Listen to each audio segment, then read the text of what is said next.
games that you must lose. There's some matches that you lose. So no human being is invisible if at all we are organized and organized properly.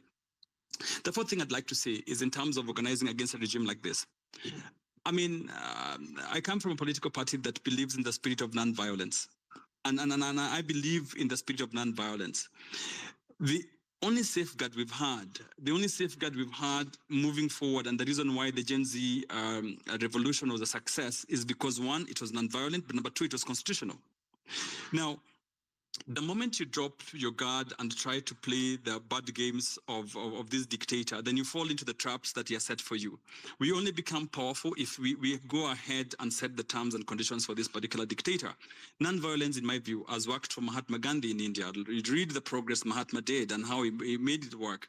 Luther King Jr. being really susceptible in the hands of the white person, nonviolence worked for them. So I really think that it's important to understand and appreciate that it is possible to organize nonviolently in a politically organized scenario, and then we deliver and build this particular regime in power. The last thing I'd like to say before I land, Hillary, is that I think let us not romanticize death.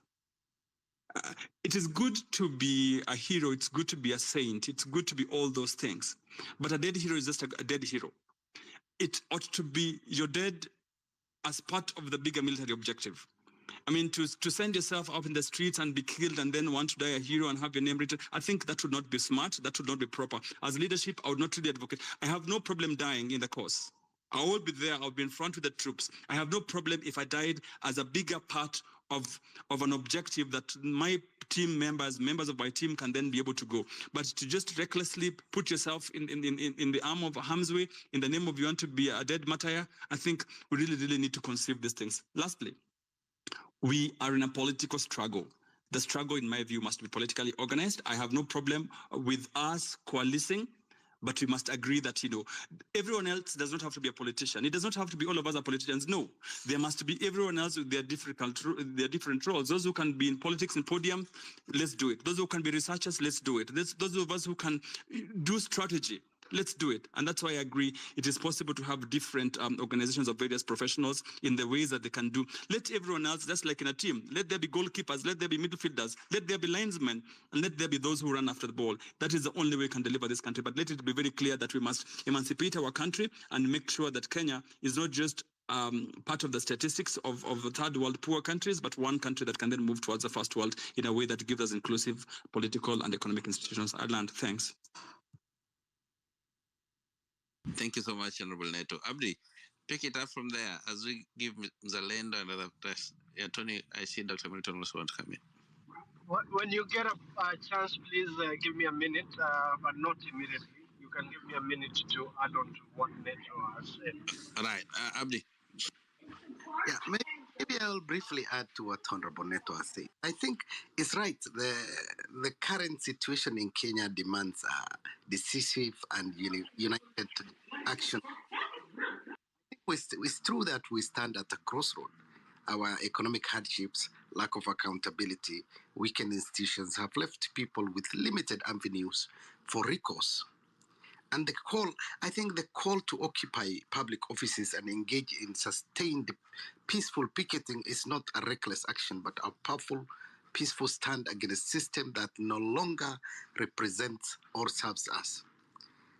I think this isn't about disrupting daily life. It's about reclaiming spaces that belongs to the people, where policies are made, and demanding transparency and justice. I think, as Milton said, maybe by occupying these spaces, we send a message that Kenyans are willing not to be spectators in decision making that affects their life. I think the other thing is this movement being strategic, disciplined, and resolute, driven by the principles of peaceful protest, but unwavering in its demand for real change. I think that's also a point that comes home. I think also we must emphasize that not about partisan divide. It's about unity of purpose, holding leaders accountable, and things are managed fairly in a political environment. The other thing, the root cause of our challenge is political, I agree, and therefore a political solution is essential, as Honorable Neto says. I think mobilization, petitions, community action, all are vital steps. Ultimately, what we need is a solution that addresses the political issues holding us back. I'll leave it there for now. Over to you, Dr. Milton. I thought maybe a few people were on the line before I could come in, but now that you've handed it over to me, I want to say that I entirely agree with Honorable Neto's perspective. We are talking about, this is all about politics, and politics is the art of the possible. So I am not against the idea of political, having that political approach. The thing is that political organization is what will deliver the fruits for us. And I think I want to say this. Honorable Neto has said something very, very important. I don't know whether somebody's mic is on. Ahmed, your mic, who is that? Okay. Honorable Neto has said something very, very crucial. That even these people, these politicians, they are also human. They have, they equally have emotions. So we must not be fearing them, and even them. I think our mobilization should be in such a way that they also get to fear the power of the people, and we can be able to do that. Now, I will get to specifics in terms of how I think we can mobilize. But what we must be able to take from Honorable Neto's perspectives is that at the end of the day, we must be ready to take over the political organization and the political infrastructure. And how we do that is more than just having a conversation around spaces like this. It has to go beyond that, and we must be able to adopt strategies that are far reaching, that go all the way to the grassroots level, because that is the melting pot. That is the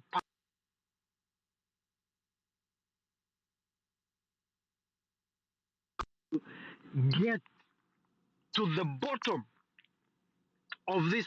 The reason why they are able to make our people believe in them, sometimes trust them, is because they peddle the currency of politics, which is hope.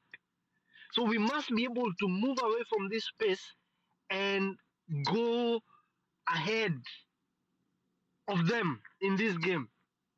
So we will get to the specifics, but I wanted to say that yes, political organization is something that we must do, and we must be strategic about it, but we must go beyond this space and be able to express ourselves in a way that will deliver the goodies for us. Thank you.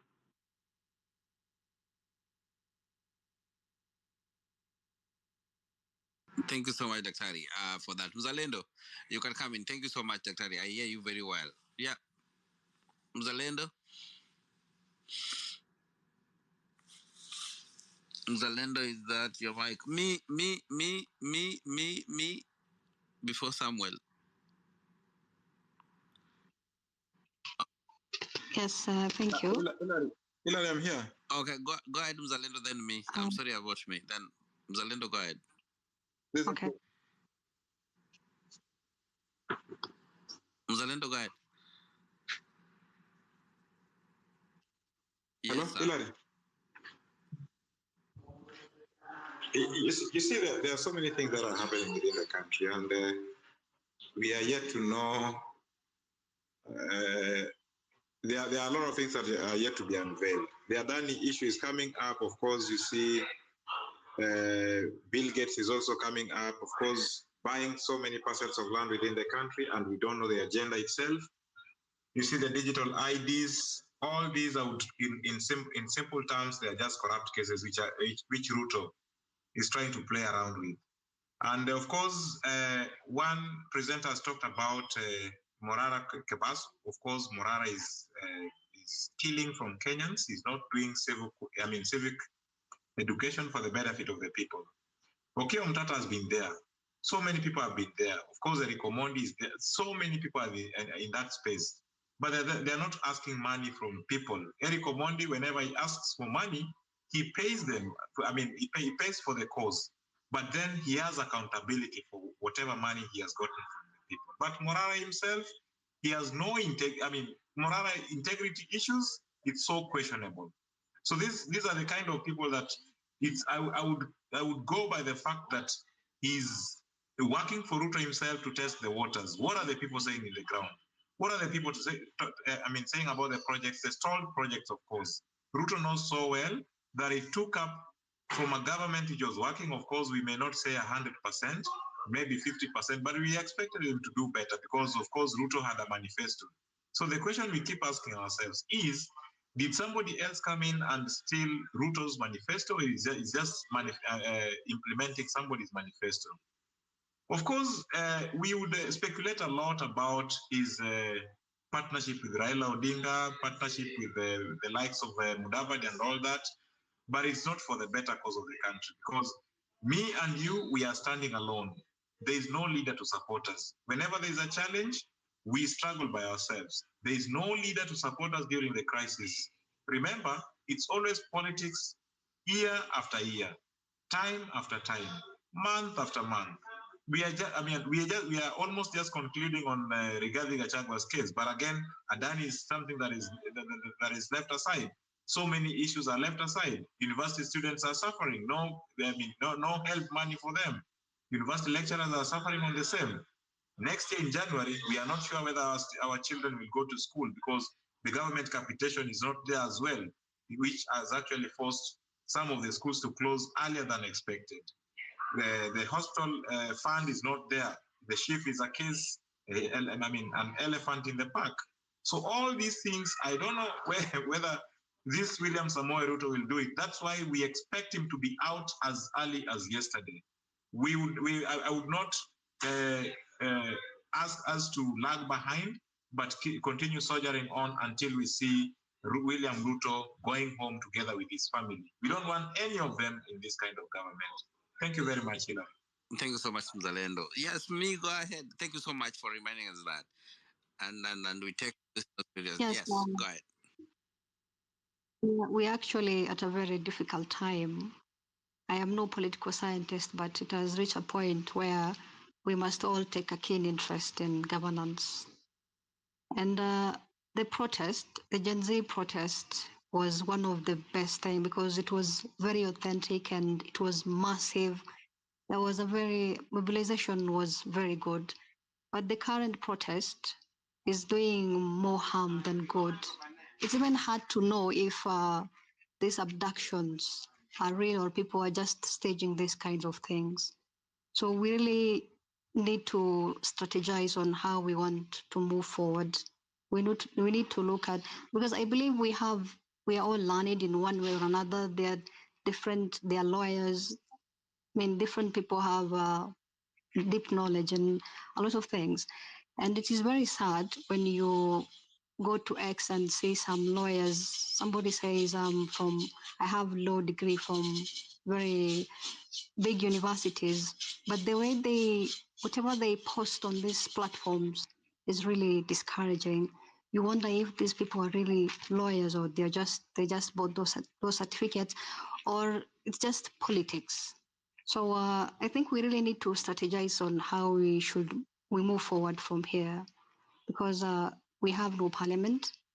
You've seen how people very unreasonably, the way they discuss these issues, they're really taking us for granted, and we really need to be strategic because we need to know how we can move forward, because these people wanatuona ni kama we are very useless. It is sad ukiangalia students, they go on the street to protest about this funding model, and they are mistreated.